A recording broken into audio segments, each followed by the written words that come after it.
So, hi, I'm KB with Nerdophiles. How are you? Nice to meet you, KB. Nice to meet you as well. What a lovely, lovely show. So, my first question is, how does Relda manage being thrown into grandmommyhood, while also kind of helping navigate the girls, deal with the emotional ramifications of their parents being missing? That's a good question because I don't think she's ever had to deal with something like this before. And especially, she hasn't had to deal with young kids in a long time, and especially mistrustful, uh, defiant kids. Sabrina, I mean, Daphne kind of, softens up and relatively quickly. But the resistance from Sabrina gets them into some really dangerous situations. So as a parent, I'm looking at this stuff as like, you know, but Rhoda's a lot more patient than I am. Oh my gosh, for sure. Because there are times when you are like, Sabrina, we understand that you take the responsibility of being Daphne's almost guardian at this point, right? Sure. Very Yes. seriously, but you are also still a child. So, like, you Yeah. cannot Yeah. make these Well, decisions. exactly. Yes. You don't know everything. Yes, yes. Sometimes I was screaming at the TV, like, now, Sabrina, maybe just listen. I know you're not comfortable with calling Relda Granny quite yet, but maybe just at least listen to this adult who has not proven to do you harm or wrong, as of yet. Thank you. Thank you. And so my next question really is, kind of being a Grimm obviously kind of comes with a whole new level of danger and expectations on both Sabrina and Daphne, and it's not something that they're used to at all. So how does Relda kind of guide them in this kind of new heritage while also giving them the space and autonomy to make their own choices and mistakes, like we just kind of talked about a little bit with Sabrina? Well, she understands that basically this is a magical world and they come from not that. So just even having to convince Sabrina, and not so much Daphne, but convince Sabrina that this is real. It has, in one, I think in the pilot episode, it's like, guess what? Pixies sting. Who knew? But that was a result of, Sabrina trying to get them out of there repeatedly. I forgot the last part of your question, but Oh, just they how could does have to, Relda continue to kind of allow them, the space and autonomy to kind of make their own choices in this new magical land and make mistakes as well? well, she does for the first two episodes, I would say, KB, but after that, I think they figure out that they better listen to her.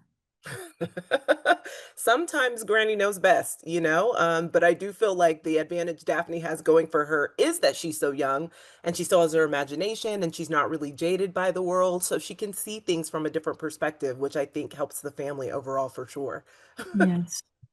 Well, listen, I cannot wait for audiences to see the Sisters Grimm. And listen, I just told Billy, I'm like, now that Puck has moved in, hopefully we can see more of Puck's relationship with Relda because we didn't really get to see a whole lot of that. It Yeah. was mostly since Relda was, being held hostage, so to speak. Yeah, I never So, thought of that. yeah, I would like Yeah. to see more of that moving forward in additional seasons for sure. Thanks, KB. Pleasure Well, talking to you. thanks so much. Lovely to chat with you as well, and have a great rest of your day. I'm KB with Nerdophiles. How are you? Good. How are you? I'm I'm seeing you doing already with well. Puck, I so know. Yes, right? yes, yes. Good old Puck. So my first question is, kind of what do you think is the greatest lesson that Puck learns from the Sisters Grimm? And Hmm. also, on the converse side, what do you think he teaches them kind of over the course of their adventures this season? Yeah, I think that we see him as just he. I think he all he thinks he is just this prankster, right? He's just this trickster, and yeah, what we start to see is a much more nuanced character. And I think that the girls, they bring that out of him.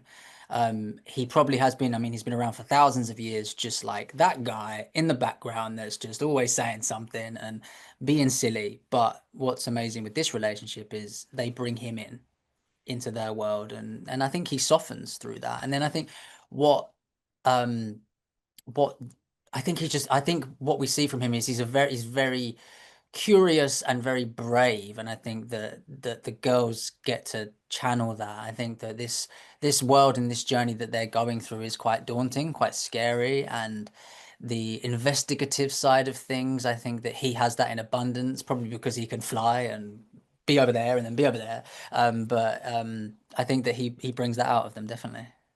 And I'm glad that you said he softens a bit. The sisters soften him a bit. I also think to a degree that's a little bit of Relda, right, too, who Yeah. kind of softens him as well. And even though we don't get to see them kind of interact as much this first season, now that Puck has moved in, okay, how do Yeah. you see him and the other fairies kind of alliance with the Grimm's family continuing Yeah. to bloom? Well, I think it's nice. I'd love to know we have so many references of Park. Obviously, you go on Google, there's tons of stuff. But in this world, I think Relda has probably seen a bit of a loner, as someone who really needs to be brought in and needs to be sort of just kind of taken care of in ways. And Mm. he clearly has a lot of respect for that and a lot of admiration. And yeah, I think it just when you start to feel comfortable in yourself and knowing that you are around great people, you then start to flourish. You then start to be able to be the person that you always were, and you're not really like lying to yourself. You're able to just be comfortable, and that's I think that's what we see in the show. And you start to see a more full-bodied character who's not just he's not just relying on I'm a silly kid. It's like he's got more to him. There's more to him than that.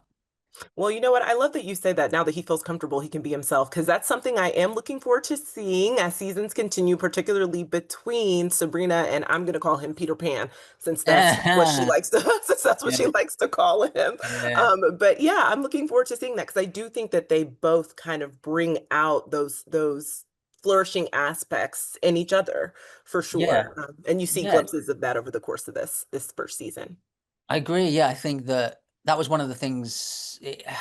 Maybe it was a little bit easier in the recording studio to be silly, to be shout and scream, but then when those scenes were coming up and that there was that connection between Sabrina and Puck, I was like, okay, I've got to really nail this, and I only have my voice. I don't have my eyes, and I don't have everything. It's just an animation. So I'm hoping that I can't wait to see. I can't wait to see the scenes. I haven't seen them, and yeah, there's real tenderness, and that's just like a budding relationship that hopefully in season two we get to see as well. Yeah, well, you know what? I truly can't wait for audiences to see this. I think you both nailed it. Obviously, you guys were not necessarily in the same room, but No. honestly, you can feel the tenderness definitely Oh, that's between great. Sabrina and Puck. It definitely comes across so well. So just thank you so much for taking time to chat with Nerdophiles and really can't wait for audiences to see Sisters Grimm. Thank you, Kay. Thank you. Have a great day.